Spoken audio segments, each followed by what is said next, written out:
أعوذ بالله من الشيطان الرجيم. بسم الله الرحمن الرحيم.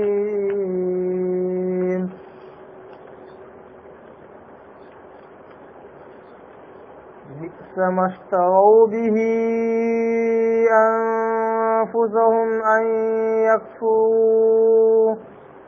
أن يكفروا بما أنزل الله بغيا أن ينزل الله من فضله على من يشاء من عباده فباءوا بغضب على غضب وللكافرين عذاب مهين. صدق الله العظيم. نحمده ونصلي على رسوله الكريم. اما بعد. تمام قسم کی حمد و ثنا تعریف کی بیائی بڑائی اسی اللہ وحدہ لا شریک کے لیے لائق اور زیبا ہے، جو ساری کائنات کا خالق، مالک، میرا اور آپ کا مربی ہے. اسے اللہ کے لیے ساری تعریفیں ہیں، جو غفور ہے، غفار ہے، کریم ہے، ستار ہے. بارش کے آپ کے میرے آقا دو جہاں کے سردار الانبیاء پر کروڑا کروڑ انگنت بے شمار درود و سلام ہو. صلی اللہ علی محمد وسلم. بعد حمد و ثنا اور درود و سلام کے قابل احترام بزرگوں، عزیز دوستوں، نوجوان ساتھیوں، قرآن مجید کی ایک آیت کی میں نے تلاوت کی ہے، جو کہ سورہ بقرہ سورہ نمبر 2 پارہ نمبر 1 کی آیت نمبر 90 ہے، جو کہ رکو نمبر 11 کی آیت ہے. ہم نے پچھلے درس میں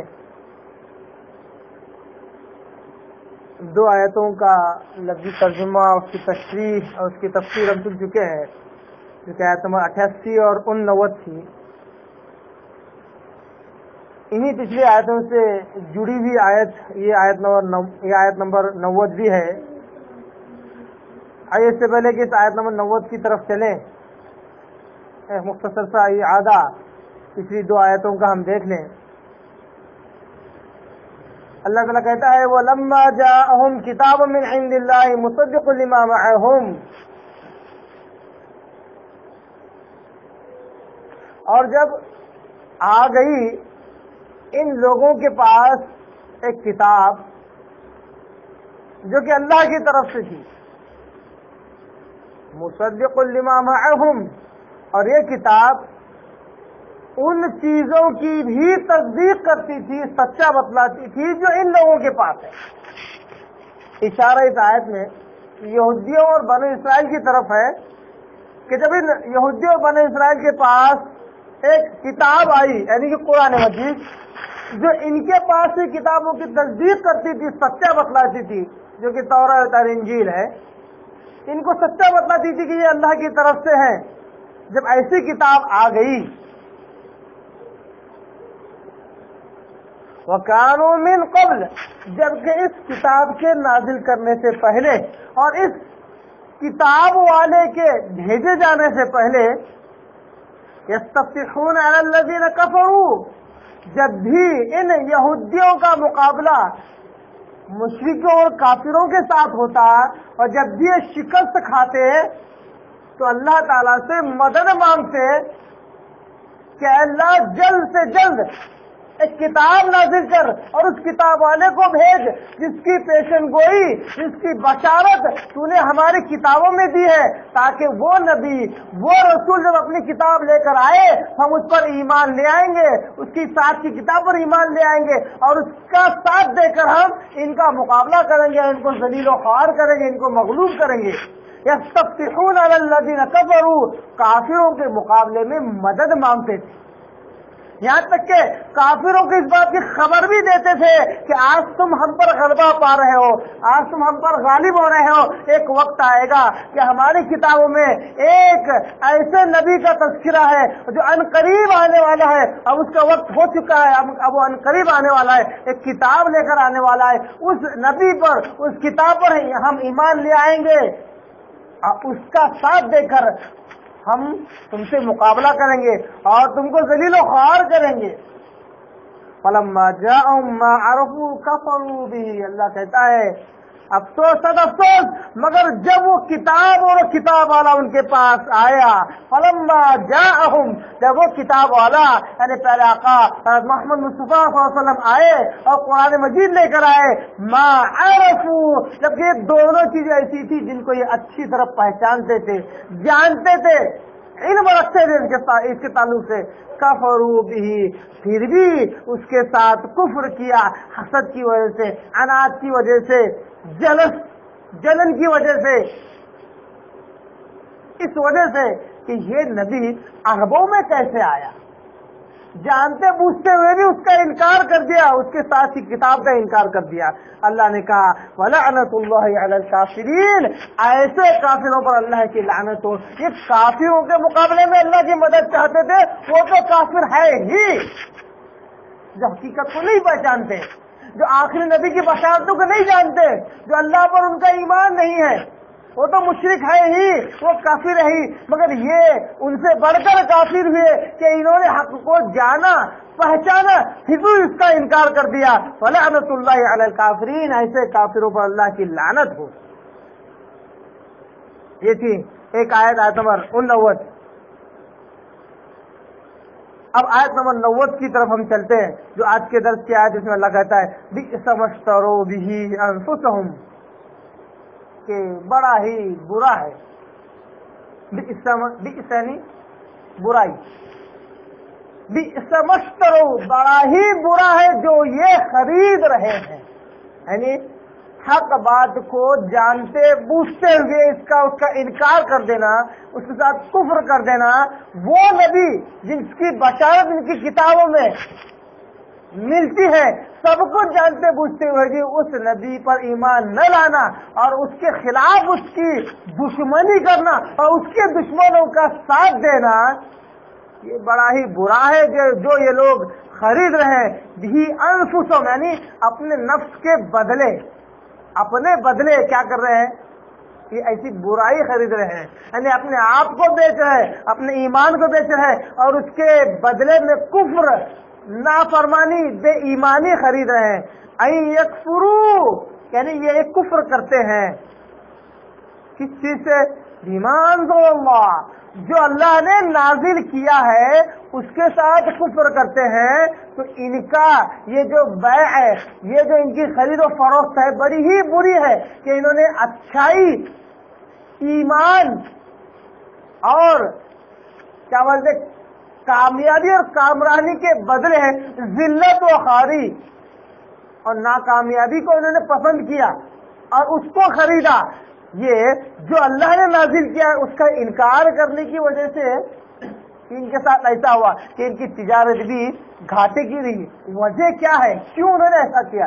اللہ نے بس ایک لفظ استعمال کیا، کہا بغیا، یعنی ان کے حسد، عناد، جلن،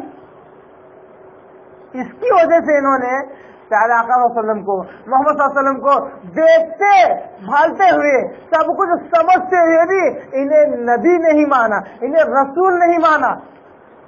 حسد کیوں تھی؟ حسد اس لیے تھی کیونکہ بنو اسرائیل کو غرہ اور دھوکہ، اور شان والی بات یہی تھی کہ سارے بنو اسرائیل میں، سارے مطلب سارے کے سارے بنو اسرائیل میں انبیاء رسول آئے، جتنے بھی انبیاء رسول آئے وہ سارے کے سارے یعقوب علیہ السلام کی اولاد میں سے تھے، سارے کے سارے بنو اسرائیل تھے، سارے کے سارے اسماعیل علیہ السلام کی اولاد میں سے تھے. اب وہ اس بات کے منتظر تھے کہ جس نبی کی بشارت ہماری کتابوں میں ہے، ہماری آسمانی کتابوں میں ہے، وہ نبی بھی یقیناً اس تجربے کے مطابق، اس ایکسپیرئنس کے مطابق ہمارے بنو اسرائیل میں ہی آئے گا، ہمارے بنو اسرائیل میں ہی مبعوث کیا جائے گا، بھیجا جائے گا. یہ ان کا عقیدہ، یہ ان کا یقین تھا. مگر جب نبی عرب میں آیا، بنو اسرائیل میں نہیں آیا، اسماعیل علیہ السلام کی اولاد میں آیا، کیونکہ اسماعیل علیہ السلام عرب میں آ کر رہے تھے. ابراہیم علیہ السلام نے اپنی بیوی کے ساتھ اپنے بچے کو بیابان